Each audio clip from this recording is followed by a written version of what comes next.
All right, good evening, everyone. My name is Chris Hale. I'm the CEO of Victory, and I'd like to welcome you to the pre-event workshop for the GI Jobs Virtual Career Expo. It's going to run tomorrow between noon and 4 p.m.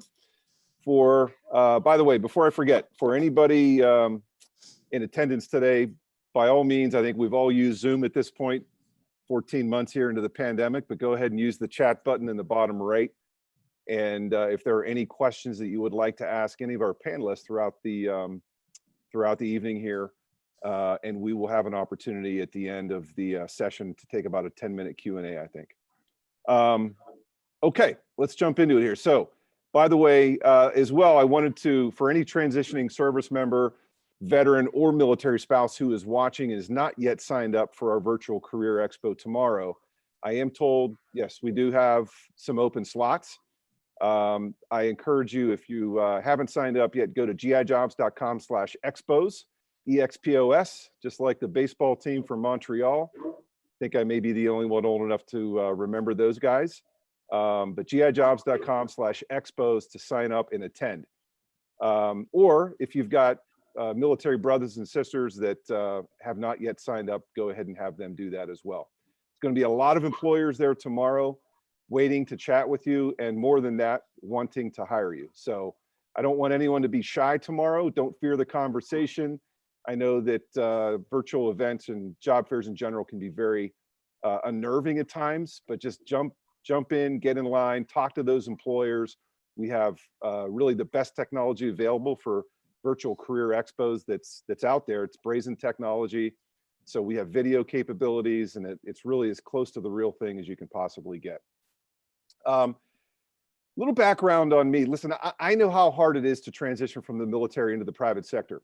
When I left the Navy, 2000, I found very few resources to help me transition, and what was there was not of the greatest quality. I found that most civilian employers didn't understand my value, didn't understand the 9 years of active duty service that I did. Hunting submarines doesn't have a whole lot of civilian correlation in most cases, maybe in Michael's with Michael's role and in his company. So in 2001, we set out to change that. And so I co-founded Victory with two other veterans. We're now in our 20th year. I'm very proud of our team. Our team brings their talent and their passion to work every day to deliver on our mission, which is to connect the military community to civilian opportunity. Our team is amazing, but we are not perfect. So I want you to know that we are fiercely committed to meeting and exceeding your expectations. So whether you are an exhibitor or an attendee, please fill out the satisfaction surveys at the conclusion of our event, both tonight and at the live event tomorrow. Let us know what we did well. And furthermore, let us know what we need to do better. And I promise you that we value your feedback greatly, and we will turn that feedback into improvement as fast as we can. You are about to embark, for those of you who are transitioning service members, on a really amazing journey. Is it daunting? Absolutely. The three panelists that I've got here tonight have all gone through that themselves, but it is amazing. And because of the nature of the work I'm in, I get asked all the time, what's the biggest difference between the military and the civilian work worlds? Come up with a list of 8, and this is just a primer for our speakers here, and I'll go through those quickly. First of all, unstructured. The military career path in many of the jobs that we have in the military are very structured.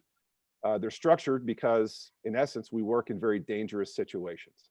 So when I was in aviation, we use checklists. If we don't do that, planes fall out of the sky. That's not good. A civilian career path, comparatively, and many of those processes in the civilian world are very unstructured, especially the ones that involve new products or services. So I would say get used to more open field and more latitude in the direction of the job, the way you can take your job. The second one is identity. In the military, you enter a room and you always know who everyone is because guess what? We wear our resumes on our uniforms, collar devices, shoulder boards, awards, medals, ribbons, all that stuff, right? And so you instantly know where you are, and you also, that uniform and those adornments on that uniform are really a source of pride. Guess what? In the private sector, it's a mystery, right? You walk into a room, who's who, and it's especially difficult in the casual attire most people wear today in the civilian world. Number three, it's not as mission oriented. In the military, you're very accustomed to being part of something that's bigger than any of us, right? Being on the tip of the spear. Your work family is your family. Moving base to base, wherever you go, right? You've got an instant family wherever you land. In the private sector, not so much. Civilians who work at the same company don't typically hang out together all weekend and in the evenings together like they do in the military. Fourth one is age. Now, when you're 25 years old and you're in the military, you're ancient. I think the average age on an aircraft carrier, 5,000 to 6,000 people, is something like 19 years old. So guess what? When you get into the private sector, the average person's probably in their 40s, and you're definitely going to work with dinosaurs who are in their 50s and 60s. And if you've got anyone in the military is in their 50s or 60s, is a dinosaur. You're a rare breed. Make no mistake. Number five is products. In the military, the product is, frankly, freedom, right? The blanket of freedom, of which, frankly, the customers have very little choice in. It's a monopoly. In the private sector, only the best products and services win. You've got lots of competition. You've got pricing. You've got varying market conditions. You've got technology disruptions constantly, and much, much more.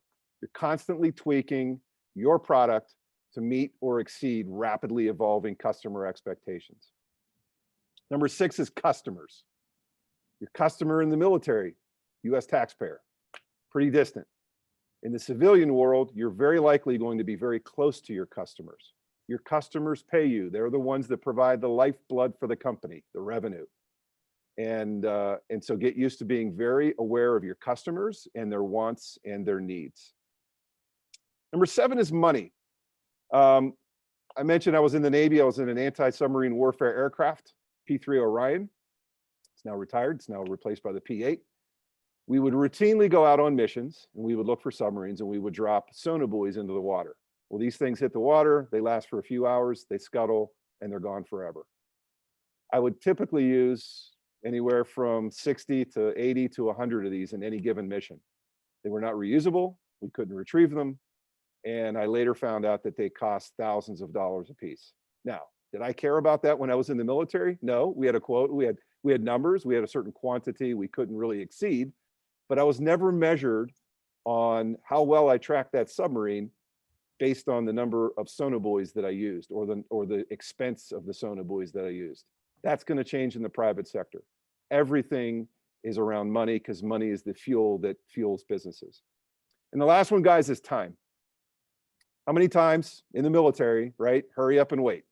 How much time do you spend in line killing time or doing things that somebody else is already doing or has already done? It's just not particularly valued. You don't get paid overtime for working 24/7, which is if you're in a forward deployed situation, that's pretty much the norm. In the civilian world, it's really different and it's really simple. Time is money. So it is valued probably more than anything. So speaking of time, let's get on with it. We have been able to assemble here 3 experts in their field tonight. All of these gentlemen are veterans, 2 Army and 1 Marine Corps veteran, and all of which have had very successful transitions into the private sector. And these guys are keenly aware of the things that you need to do well and where the opportunities lie to get better. So I encourage you to tune in, take good notes. This will be recorded if you'd like to watch it again later, and ultimately get ready to get hired. We'll keep it tight. We'll keep it actionable. We want you to leave here with very specific things that you can do to better prepare yourself and use it tomorrow. Use some of these tips that you're going to hear tonight, tomorrow, in your pursuit of a great civilian career. I'm going to introduce all 3 speakers, and then we're going to let them go one by one here with their topics of conversation. The first one's Tim Cochran. Tim, welcome to you. Raise your hand so everyone knows who you are. Tim is the Senior Vice President of American Corporate Partners, which is a national nonprofit organization focused on helping returning veterans find their next career through one-on-one mentoring, networking, and online career advice. At ACP, Tim helps manage the relationship of over 90 Fortune 500 companies, and he's responsible to continue to introduce new companies that provide mentors for service members. Tim served in the Marine Corps as an electronic specialist. He'll be talking tonight. The first segment we have is on developing a strong resume, and then later on an elevator pitch. So thank you and welcome to you, Tim. Second speaker we have tonight is Michael Ross. Michael, if you could raise your hand. Michael is currently the Manager of Talent Acquisition and Organizational Development for General Dynamics in their division Bath Iron Works. In this role, Mike is responsible for the daily management and strategic execution for the national recruitment programs for GD Bath Iron Works. Mike has been with GD for more than 10 years in multiple capacities, and he is an Army veteran who works in a shipbuilding industry. So that's great. That's proof that you don't need to have skills that directly translate, I guess. Michael's topic is going to be really cool and very useful. So one of the ways that we can learn things is by knowing what to do. The other one is learning what not to do. So he's going to give us a topic on things not to say to a recruiter. So welcome to you, Michael. And our last speaker tonight will be James Payton. James, raise your hand if you would, please, sir. Thank you. James is an information security, governance, risk, and compliance analyst by trade for iHeartMedia. And he is also a contributing writer for GI Jobs, focusing on military transition topics is one of his passions. He has served a combined 10 years between the United States Army and the Texas Guard, where he serves as a communication NCO. And James will be talking tonight about dressing for success and presenting yourself like a pro online. So without any further ado, Tim, it's take it away, my friend. Developing a strong resume. It's all yours. Excellent. Thanks, Chris. And thank you all for tuning in tonight. Nothing like starting your night with a Marine from Brooklyn. But I'm going to tell you what we're going to do as far as your resume is concerned. It's very arbitrary. And, you know, as far as Michael might tell you one thing, James will tell you another thing. Chris might have another idea as what your resume should look like. I'm going to give you the things that I see day in and day out. Look, we all transitioned, right? I was the mine detector repairman in Guantanamo Bay, Cuba. Trust me, nobody was looking for a mine detector repairman in Lower Manhattan when I got out of the Marine Corps. So I know exactly what it's like going on 20 interviews you have no business being on, because being able to translate those skills out of the military into civilian terms is probably one of the hardest things you're going to be up against. I'm going to give you a few stats that are really important when it comes down to thinking about how you structure your resume.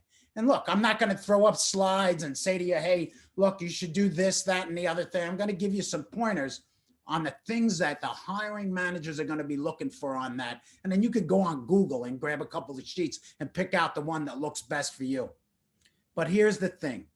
Your average hiring manager has anywhere from 6 to 8 seconds to look at that resume. There are hundreds of people going after that same exact job. And let me tell you a little bit about what's going on in America, right? And I'm not looking to scare you, but we have unprecedented unemployment right now. And let's think about who's getting jobs first. The first guy who's going to get a job when companies start hiring back, and it's already started. But the person who's going back first is the person the company didn't want to let go in the first place, right? Somebody who's got the talent, they can get them right back and going.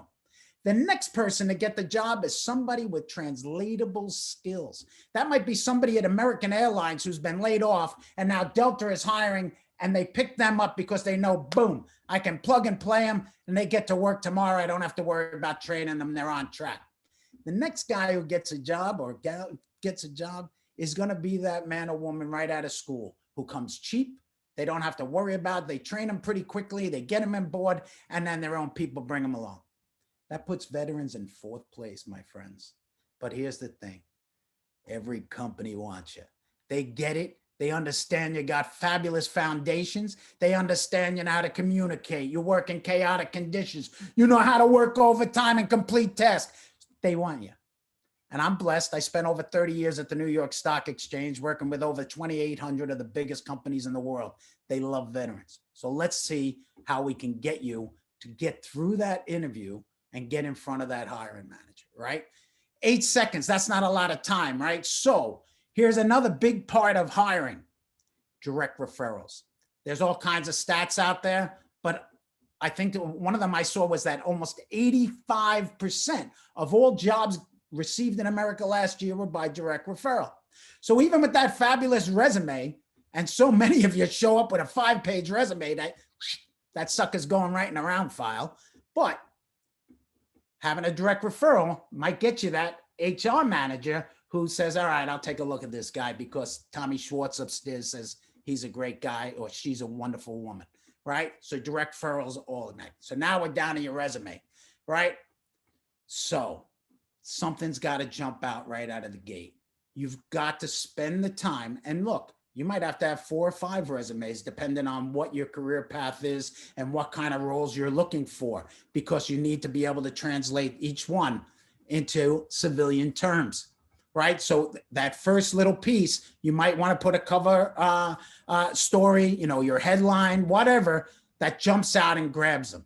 Now, obviously, a guy like me, I'm going to hit him, boom, as bad as I can right out of the gate to say, holy hell, I want to look further, right? And then right out of the gate, after you get that, you want to talk about what your strengths are, right? To fit that role. So, right, you did your background, so you know how to take that verbiage, that what your job was, translate. And here's the other thing, a lot of roles don't even translate. Just because you're the G1 of the Army doesn't mean that you are the chief HR, CHRO at Pfizer. I'm blessed to work in a program where just last week I paired a 3-star general. This morning I paired an E3 with somebody in corporate America. You know what they got in common? Neither one of them ever worked in corporate America. And so at the end of the day, as Chris was saying, nobody's looking at your collar when you walk in the door.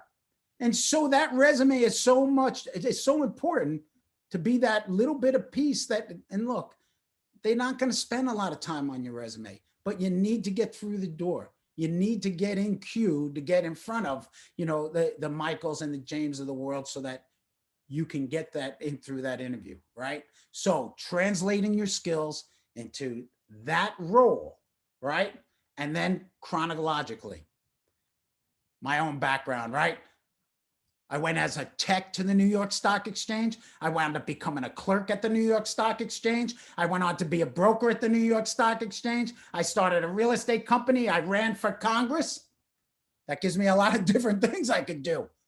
But whatever role I'm looking for today better be at the top and be jumping out at them, or else they'll move on to the guy who is. So that is very important when I'm looking at resumes, and I've looked at thousands of them, right?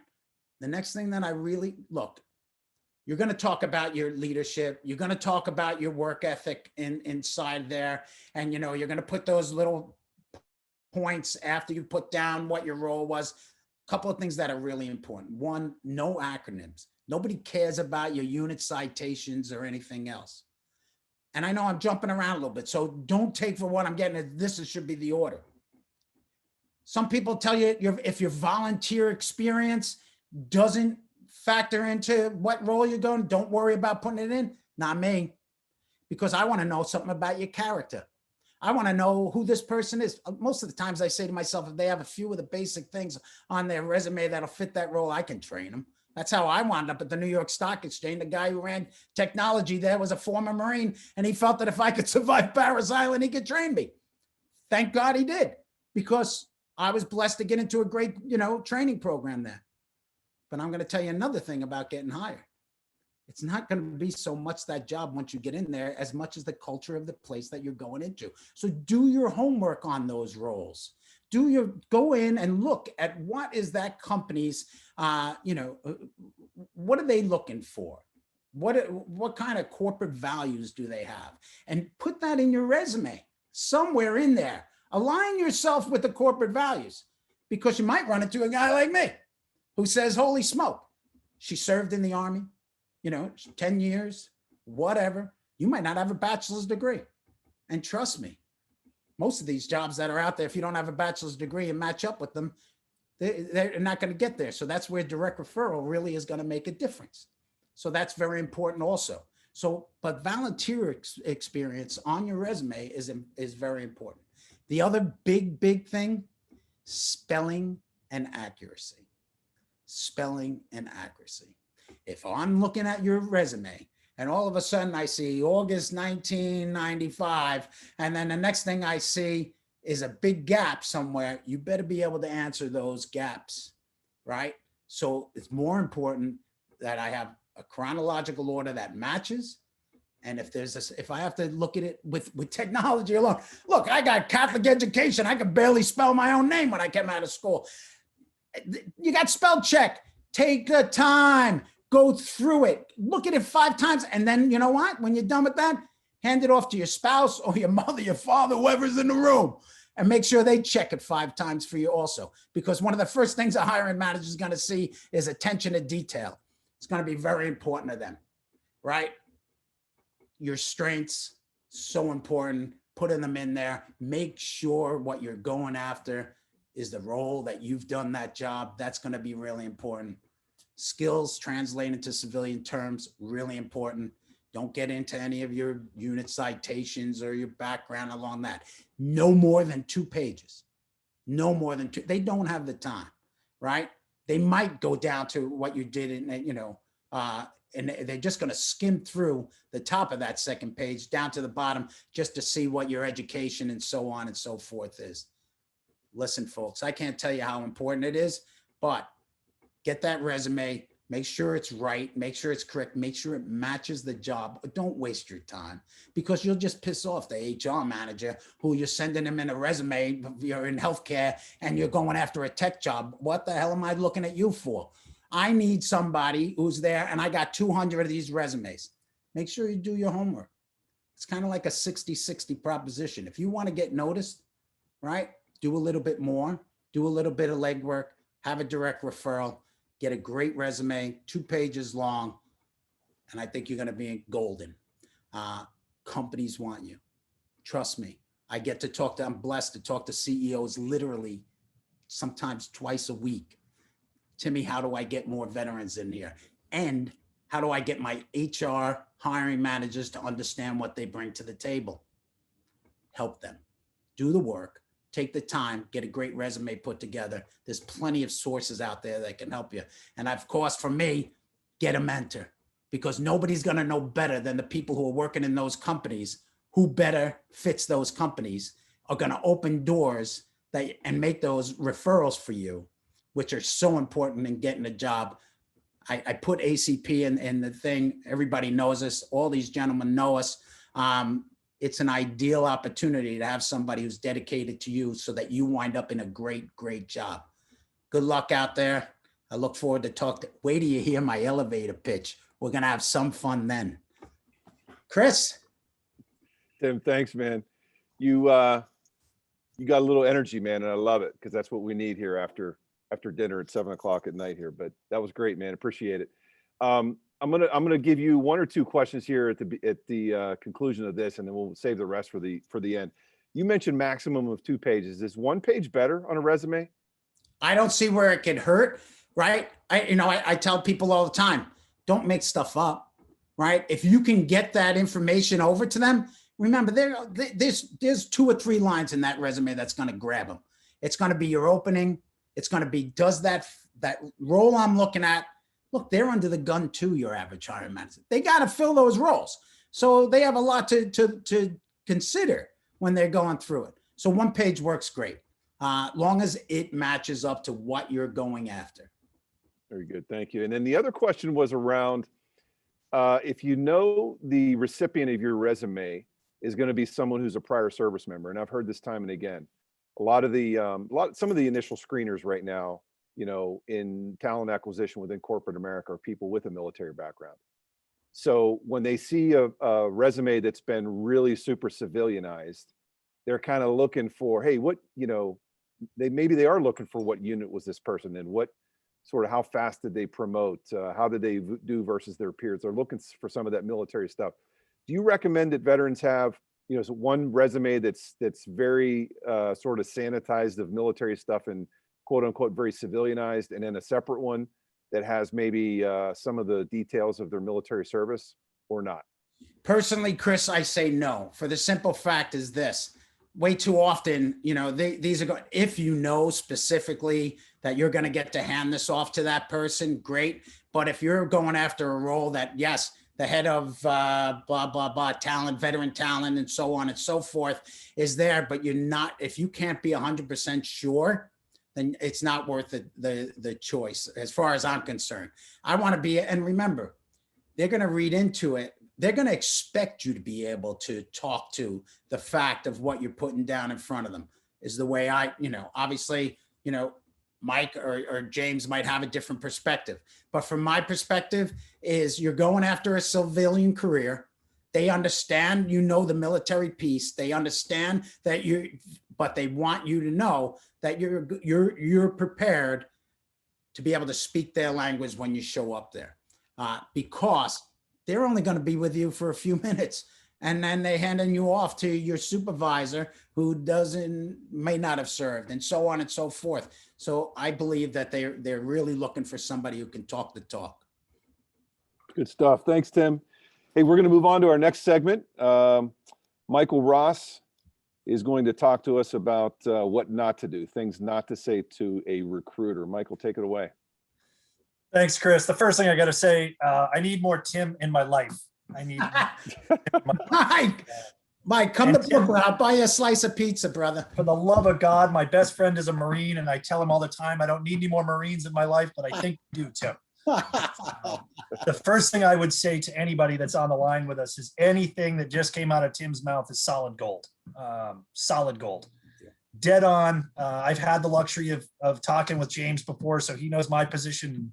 But well done. And I think you guys take heed of everything he just said, because I couldn't have said it any better myself as somebody who's been in staffing for well over 20 years. So as Chris referred, I am the dinosaur. So I am that guy.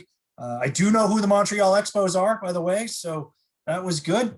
But I come from Boston, so it's Red Sox or nothing. Sorry, Tim. But anyway, moving forward, what not to do. There's so many things of what not to do. I don't even know where to begin, but I've got 10 minutes and I'll try to dumb it down in a short fashion. The first thing to do is don't walk up, right? Don't start talking to people you have no idea what you're talking about or who you're talking to, right? Do not approach a company without doing some sort of research. People tell me this all the time. Hey, I got here late. I didn't have time, whether you're walking, and I'm talking whether you're in a career fair or you're on a career fair. So we're on a career fair, as I say today, in a virtual setting. Soon, we hope we're going to go into career fairs and actually have the opportunity maybe to talk to people live, face-to-face one more time. And I don't care what time you got there, take 5 minutes, walk around, walk past the booth, figure out what's going on, do some research. You've got the most powerful supercomputer in the palm of your hand, and it's always there. And most of us today are running around with one or two of these things. Take a moment, do some research, find out who the company is. It drives me crazy when people walk up to me and go, General Dynamics, I know exactly who you guys are. You build the M1 Abrams. Yep, but I'm representing Bath Iron Works, as you can see over my shoulder in the $5,000 display I paid that has destroyers all over it. So know who General Dynamics is, right? We have multiple business units that build multiple large multi-billion-dollar weaponry that all of you or a majority of you have used or been exposed to. Know who we are. Maybe there's multiple business units there. Maybe there isn't. But take the time to do the research. It can be very short research, but come in with a few pointed questions and understand what type of roles you might be. Another one of my pet peeves, every veteran I seem to meet at a career fair walks up and they're instantly a program manager. Everybody's a program manager. I can manage your program. For the love of God, no, you're not all program managers. If I told you how many program managers were in my 7,000 employee company, you just keep walking because there's only about 3 of them. So a very important role, and I'm not trying to diminish those roles. Some of you are true program managers, and that's fantastic, but let's have that conversation. End of the day, I want you guys to come in and be confident about the resume that Tim has built for you, understand what it is, who you are, and what you've done, but it's okay to come up to a recruiter and an employer and say, hey, I'm not even really sure where I fit. I know that you're a defense contractor. I know that you have thousands of jobs. I'm just starting my transition, or I just transitioned out. How do I fit into your organization? Also, ask who you're talking to. Do you happen to be a veteran? Have you ever served? Know who that recruiter is. If you're going to approach me, I'm probably going to have an American flag on my sleeve somewhere, right? It's always there because that's what we do. But a lot of companies today will send representatives out there that don't have a military background and don't necessarily understand your lingo. The first job I have as a recruiter at any event, whether it's virtual this way or live in person, is I want you to feel comfortable because you're nervous. You're nervous when you walked in. Oh my God, it's overwhelming. Lots of companies, lots of people. What do I do? Transition, like Tim was saying, it is a daunting process. Like Tim, I went through a very unsuccessful transition. I was a Hawk and Patriot missile systems crew member. What did I do? I shot down aircraft with long-range weaponry. Nope, not a big calling for that when I get out. And like Tim, I sold pagers. I became a golf pro for a while. I did a couple other things for a while, and don't even ask me how I ended up in recruiting and staffing because that was not even on the radar. But here I am. So, the key things, I want to make you comfortable. I want to have a conversation about who you are, right? And it's not who you are as a veteran, because I already know as a veteran what you bring to the table, like Tim said. But what I want to know from you is who you are in your core. What do you want to do? What have you done in the military? What does your family want to do? Because one of the other top questions we hear is, hey, I'm just serving for my spouse now. And guess what? That's A-okay. Because as an employer, I'm as interested in your spouse as I am in you. I'll hire the whole family if I can, because that's the selfishness of corporate America today. And I don't mean that in a derogatory way, but like Tim was saying, I have a job to do as a manager of talent acquisition. So this year alone, I have to fill 3,000 jobs. Okay, we're already 4 months into the year and I'm about 700 in. That leaves me 2,300 more that I've got to fill. And that's 2,300 veterans I want to put to work soul selfishly tomorrow, because I know exactly what their skill set is and what they bring to the table. So the more comfortable I can make you quickly and find you the right job of what you want to do is important. So have an understanding of that. Know when you start talking to employers, what do you want to do? Where do you want to go? Because if we spend 15 minutes talking about how you want to be a program manager, which is fine, and then all of a sudden I tell you, hey, look, we're located in Bath, Maine, and you're like, oh, geez, whoa, wait a minute. I only want to be in Seattle, Washington. Okay, well, that's not going to work. And now we've both wasted 20 minutes of each other's time, and you're going to move on your way. But again, at the end of the day, what do I want to do? I want to help you. I want to help you find a job. If it's with me, that's fantastic. That's what I want. That's the selfish component. But guess what? If I can pick up the phone and call James or call Tim or give you their contact information and get you a role, that's what's important to me. It's about serving the veteran community. So I know my segment is about what not to do. And one of a few things of what not to do. Don't walk up to the employer like you own it and you know it all, right? Do not do that. There is a fine line between arrogant or cocky, as we can say, and confident. I want the confidence. I don't want the cocky. Not interested. Because the whole time we're talking, I'm trying to figure out where I can place you. Can I place you in another business unit? Can I place you in another department? Can I place you in another company? Like Tim said, I keep referring to that, like what Tim said. Tim, you don't even need me here. So the key is, as you move through your transition, you're going to very quickly find out it is not what you know, it's who you know. Network. Start networking as early on in your transition as you can, so that you know when you walk into that room, whether it be virtual or in person, the top 5 companies that you know you want to work for. Go to them, spend some time, exhaust yourself in understanding their company, their culture, right? Their morals, their jobs, their environment, because there's nothing that's going to send you packing quicker than a bad environment, right? It's something that we need to put you in and grow. I want to nurture you when you're in the environment, and I want to make you successful. I want to give you that career. Don't come in and ruin it in the first 2 to 3 minutes, because the moment you step up to the plate, which is right now, right? You're spending the time doing research. It only takes a few seconds. It takes 6 to 8 to read your resume. It takes less than that to disqualify you. That fast can happen. And I don't want to disqualify any veteran, because the thing that you men and women bring to the table is the ultimate employee. It's just so, it's gold, right? It's just this bundle of energy. It's attention to detail. It's so many different things, like Chris was saying early on.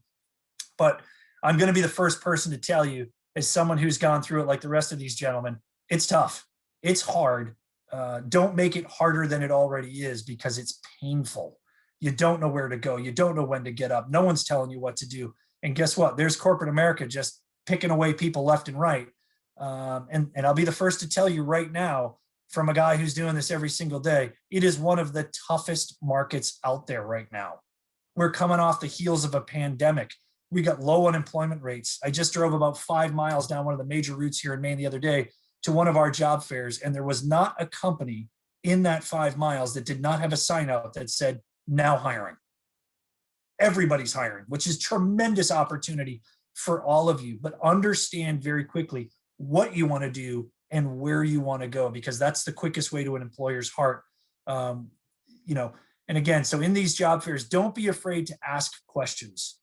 Ask questions. I can't tell you to ask enough questions, and network. These are the big things. If you just roll up and think that, we owe you as corporate America, we owe you something for serving in the military, we do owe you. We owe you a thank you. We owe your family a thank you. And that no matter what, that's going to happen.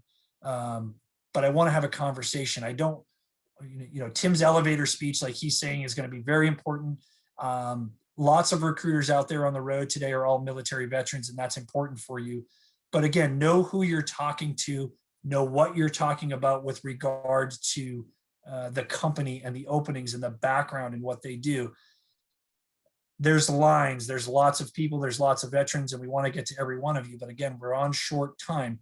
The other thing I will say about these job fairs, don't be the guy that shows up, or the lady or the veteran that shows up and wants to have a 32-minute conversation about her. You're the best fit for that job. I love you all and I want to place all of you, but I don't have 32 minutes to spend with each of you. But we can connect very quickly on LinkedIn and go off and have a conversation offline about how I can help you, whether it be in my company or someone else. So there's lots of tips and tricks. I don't have enough time to cover them all, and I think I'm already over my allotted time. But the one thing I want to tell all of you is, thank you, and thank you for coming. Be confident, not cocky. Ask questions. As Tim said, get yourself a mentor as soon as you possibly can. Link in, get on LinkedIn with all of us. Ask us questions. We're here for you. This is about you and your transition, and every one of us here wants you to be very successful in what you do, and your family to be successful as well. So I thank you all for listening to me. And if I'll answer any questions that come up. I don't want to be the negative guy the whole time. Michael, thank you. Good words of wisdom. I'm going to throw a quick one at you here. Sure. And then we'll get to maybe more at the end if we've got time. A lot of veterans want to do that research, and they just don't know where to start, right? So when you approach the employer, give somebody an idea of what are the top 3 things that you should know when you walk up to that booth. And if you don't know what you want to do, the types of positions, how do you go about kind of figuring out where you might be a fit in that organization before you walk up and say the wrong thing? Yeah, so I'll tell you, one of the things that gets me jacked up at an event more than anything is when the veteran comes up and wants to talk about my product, right? So a Navy guy that served on my destroyer that knows about the product, I already know instantly I can hire this person right away. So now let's try to dig deep a little bit further and figure out what they want to do. But the research I want to see is know exactly who the company is, have a rough idea of what the product is, maybe their parent company. So I'm a very confusing company where Bath Iron Works is one of 9 subsidiaries of General Dynamics, and it's a very pinpointed product, right? We make Navy destroyers. That's it. That's what we do. Our customers, the United States Navy. Other companies out there are not, like take Raytheon, take Northrop Grumman, right? They Lockheed Martin, all kinds, from aircraft to space to satellites to weaponry to radar. It can be a very, very confusing environment. So do a little bit of homework and try to understand who's going to be at that event and learn a little bit more about it. You don't have to be an expert, but just know enough on top to be able to come in and start the conversation. It's all about a conversation starter. And Chris, I apologize, but the second half of your question. No, just about the types of positions. So if you don't know how your skills translate, take a look at maybe some of the positions that are open at the company. But should they have an idea, kind of the specific positions that they should be, pursuing at your company prior to coming to your booth? Absolutely. So one of the things I love to do, even myself when I'm looking for a new job. So one of the sites that I'm going to use all the time is Glassdoor. Glassdoor gives you an opportunity to go out there and say, and just take in what are other people saying about this company, right, wrong, or indifferent. It's going to give you an idea of, is the needle positive, negative, in between? It'll usually be kind of in between, but it is nice to read what are people saying. Good benefits, good pay, bad pay, great environment, bad environment. It's all knowledge for you when you go into this event and start talking to people. The other site, of course, is LinkedIn, the most powerful networking tool on the internet. I'll go in and search the company because instantly you're going to get a number of contacts that come back to you that now work for the company. Now start looking at veterans that are those contacts, dissect their profiles and understand what was their military background. What did they do? How did they get into the company? Because guess what? Chances are pretty high you might run into one of those people at that event. Imagine if you came up to me and said, hey, Mike, I saw your profile on LinkedIn. Didn't realize you were a Hawk Missile crew member back in the Army. I happen to be a Hawk Missile crew member. Wait a minute, right? How did you get into General Dynamics? What did you do? You know, these are conversation starters, right? That can get you where you need to be. And really, Chris, in my humble opinion, we all have these opinions. It's about the conversation, right? By the end of that conversation, you don't even realize it, but you just had an interview. You don't, it can already be over because as soon as you walk away, I'm going to pick up the phone or turn around and talk to the hiring manager who may be standing next to me and say, there's our guy, there's our lady, right? We're bringing them in. It's over. It can happen just that quick. I've hired hundreds of people at job fairs on the spot. Hey, come with me. Let's go take a walk for a minute. So it can be that quick. And those are just two sites I would use that would give you a little bit of information, incredibly helpful. And then, of course, use your network, your own personal network to ask questions. Cool. Michael, appreciate it. You wanted more Tim Cochran? You get more Tim Cochran. Nice. Tim, that's the good news. The bad news is you have 15 seconds to deliver us an Oscar-winning elevator pitch. Listen. Let's get after it, my friend. Listen, Mike, that was great. And everybody's right on. You know, we get to see this every day. Look, here's the thing. Just like Michael said, you don't want to come off too boastful. But look, your elevator pitch is your only chance to brag, my friend.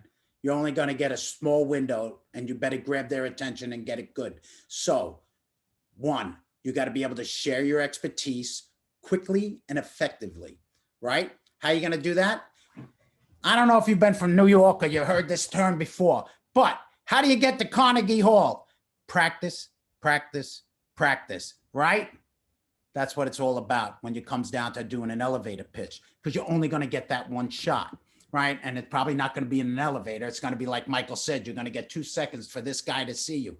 So I know we don't shake hands anymore, this crazy ass world that we're in today, but you want to come across as somebody that Michael wants as part of his team. And that could just be your actions, how you look at somebody when you talk to them, how effectively you talk to them and look in their eyes and maybe shake their hand again someday. It sure as hell better not be a limp noodle. You better stick your hand in their hand, extend it. They might not shake your hand, but it's going to say something about who you are. And then you have a minute at best to be able to get across exactly what you want to say. So, like I said, be precise, right? If you want to go in technology, you better have that as part of your elevator pitch. Make sure you know exactly what you want to do. Don't speak too fast, right? Pace it. Make sure that you, and get the clock out, get your wife there, your friend, your brother, whoever, listening to you, looking at you, stand in front of that mirror and practice it over and over and over again. Don't worry about going in depth on who you are as a leader with the military and being a veteran, because just that word veteran to somebody who might be a hiring manager or who is in the hiring space or talent already shaped you, right? So get away from that in your elevator pitch. You're a veteran. They understand that comes with a great foundation. You just presented yourself so well because you had the guts to stick your hand down and just say, hi, Mr. Blah, blah, blah. How are you? This is who I am, and this is what I can do for you and your company, right? Here's another pointer. that is the only job in the whole world you want. That is the only thing that you've been dreaming for and thought. That's what you need to somehow relay into that message, right? And I say it when you get on an interview, when you're walking out of that room. If you're leaving Michael, you get your hand in his hand and say to him, Michael, this job was made for me, and this is what I want to do. Please consider me as we go forward. Make it part of your elevator pitch. Make it part of what you're saying to them. Make it part of your ending to them, so that they're left with the fact was, holy hell, who was that guy? And what did they do? And you know what else you're going to hand them? And I am a firm believer in LinkedIn. I have over 9,000 viable connections. Please make sure you connect with me on LinkedIn. I'll connect you to anybody in my network. And it's everything from CEOs to CHROs. LinkedIn is big. Get a business card, right? Because here's the thing. The average guy or gal don't have the time to pull out their LinkedIn. Hey, yeah, click with me. Bing, forget about it. Here's my card. Please consider me and please give me a call. I'll be there at your leisure. We can set something up. Please have your EA, whoever, give me a call. I'd love the opportunity to speak further about what I can bring to the team. How was that, Chris? Outstanding, my friend.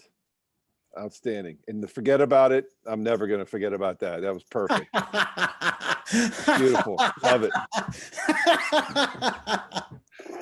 All right. Hey, we're going to get to some questions for you later. They're pouring in. So, but I want to get to James. So James, listen, man, we go from a closet full of military uniforms to a closet full of civilian attire. We go from having, being told exactly what to wear at every moment of the day based on the uniform of the day, right? To sort of this open field, like, holy cow, what am I supposed to wear? Some of us who are married have wives or husbands who tell us that. Others who aren't, maybe aren't so lucky.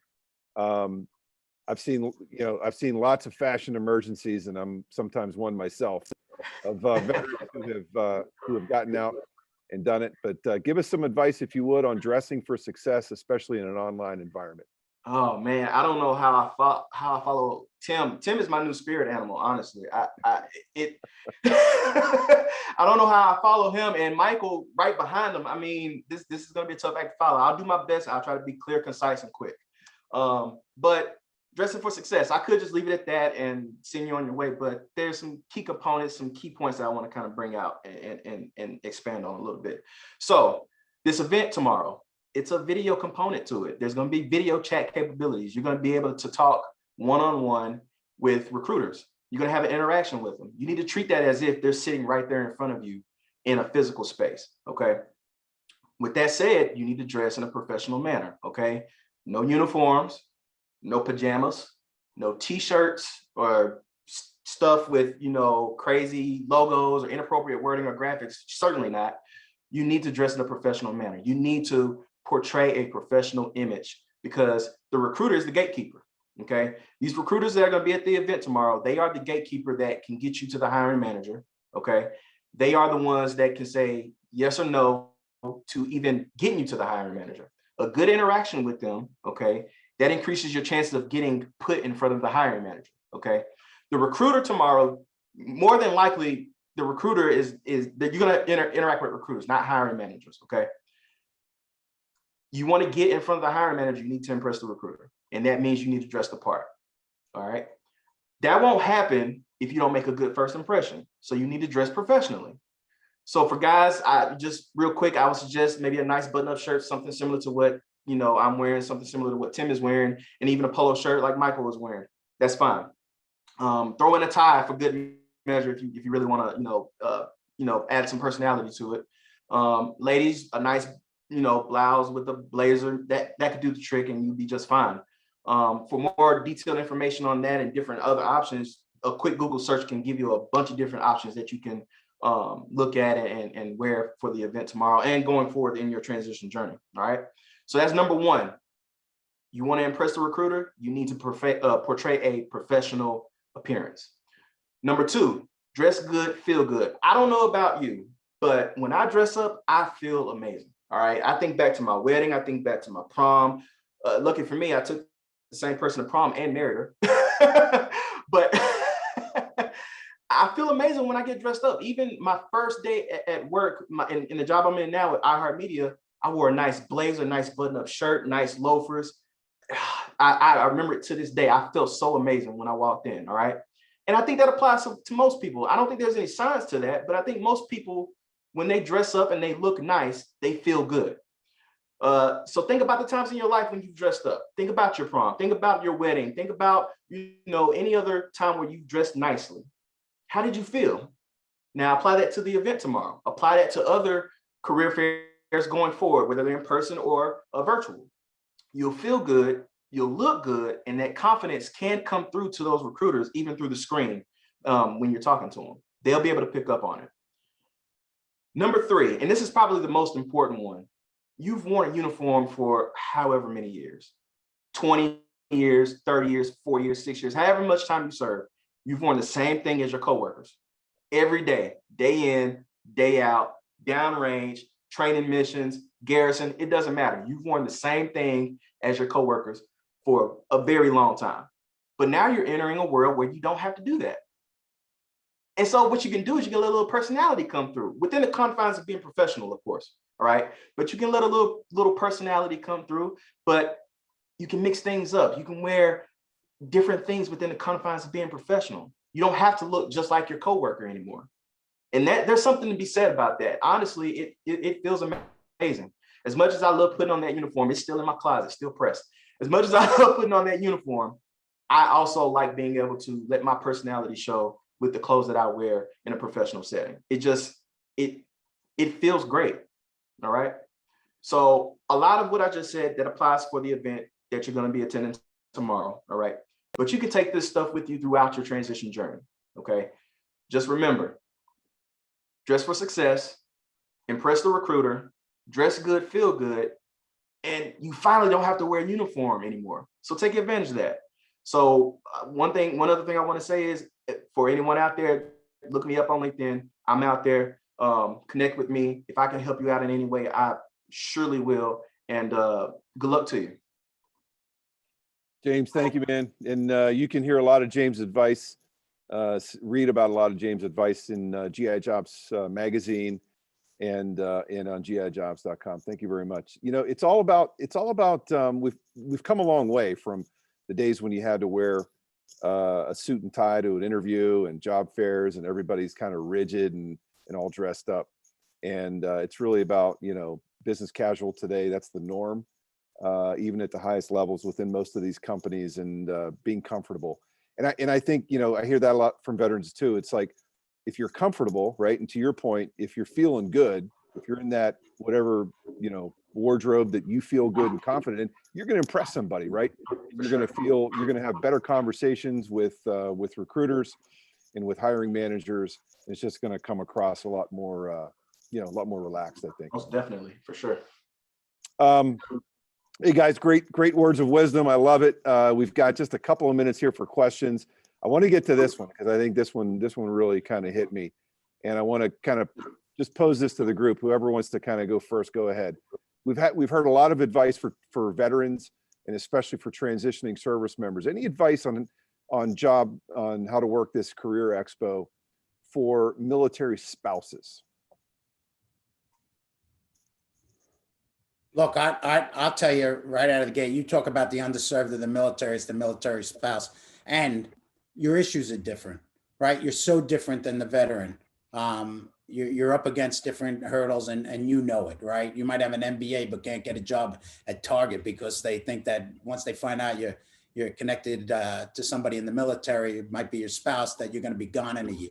So, I mean, I'm going to tell you right out of the gate, you need somebody to guide that process and help you through this, right? And that's why I go right back to mentoring. Our military spouses mentoring programs, unbelievable. You get senior leaders from Elevate, Lean In, Sheryl Sandberg's group at Facebook, not to mention over 100 Fortune 500 companies where women, look, 95% of your spouses are female.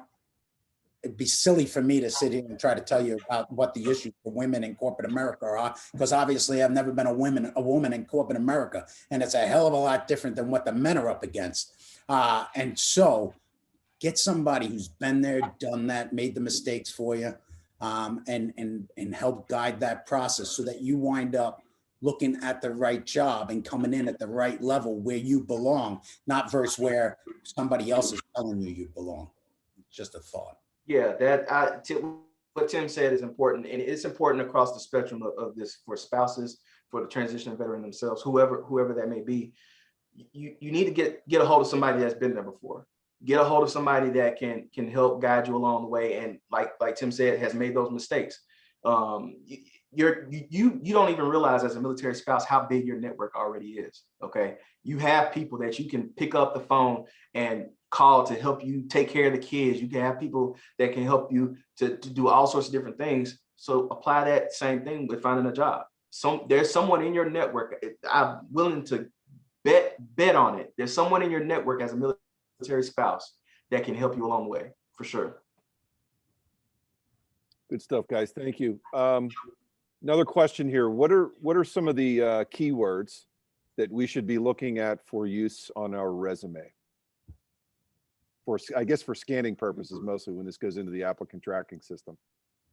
So I'd be the first one to tell you, right? So I was the one to tell you, do a little bit of research. The first thing you want to do is once you find that job that you want to apply to and you think you're a fit, there's your keywords, right? The best thing you can do, utilize bolding and underlining of the keywords in that job. So the two words that you're going to be interested in on any job you're looking at, number one, required.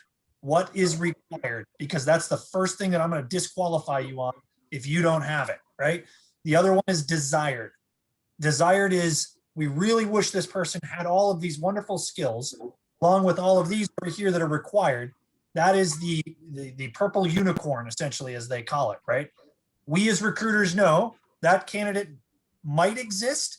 And if they do exist, they're probably working already, right? So if you're going to come to the table with 90% of those skills, I want to know what they are very quickly, because you've got how many seconds? Tim told you 6 to 8 seconds, and I can do it in 3 or 4.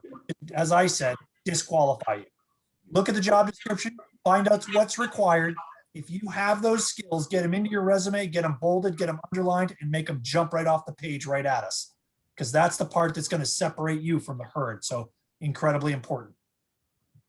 And look at the job description. Look at what they're looking for in the job description, and if that fits you, put that stuff in your resume. You got to have more than one resume. You got to be able to tailor your resume to the job that you're applying for. Got it. Good stuff, guys. Last one here. Cover letters. Like them, don't like them, necessary, not necessary, and how long should they be, and what should be in them if you like them? Yeah, listen, first of all, don't send a cover letter unless they ask for it, because you're wasting time. That's number one. Number two, if they are asking for a cover letter, they don't want to spend too much time on your resume. So it's, once again, it better jump out of the first 2 or 3 lines about and how it's relevant to that job that you're going after, right? They don't care about you. Michael, please, I know, but it's not that they don't care about you. Remember, folks, look, this is his job. He's here. He's got in his head, he's got 60 roles to fill, right? That's all it is. Don't look at him. He's not going to be your friend. He's not looking to make friends. He's got all the friends he needs. He wants you to show up and be prepared and ready to hit that role and give him that thing. Boom. Good, great, Timmy. You're over here, Timmy. Stay right there. I'll get to you. He's not here to make friends. Very important for you. Be precise and go after that role. And remember, it's a job, getting a job. You nailed it, right? So the first thing I'm going to do with a cover letter when you walk up to me is I'm going to flip to the next page, which is your resume. I personally am going to use that cover letter to refer back to find out what you think you really want to do. And I can't tell you how many times I was able to disqualify people based just on the cover letter, because generally they fill it out. It's the only cover letter they have. And inside they forgot to change the wording that was directed to Northrop Grumman or Raytheon or Lockheed Martin. So guess what? You've just fried your attention to detail. So don't use it unless we ask for it. I will tell you who wants it 9 times out of 10. It's the hiring manager. The hiring manager wants to read about your story. Don't get me wrong. Tim already said it. I don't really care, right? Your story is going to come from that conversation that we're going to have one-on-one. And I am going to do just what Tim said, I'm going to gently grab you by the arm and push you over here and say, don't move. I got to talk to this guy for 20 seconds, and then we're going to go take a walk and have an interview and probably give you a job offer before you leave the building. So yes, cover letters are important sometimes, but I would say that is a diminishing factor in today's job search. Upon request, it sounds like. Absolutely. It's diminishing to the point where I've never used one. I've never used one, and I've landed in great company since I got out off active duty. I really can't say much more than what Tim and Michael just said. It's a diminishing thing. It's something that's decreasing in demand. Gentlemen, James, Michael, Tim, great stuff tonight. For everyone who's watching, I believe all three of you are going to be at the Virtual Career Expo tomorrow.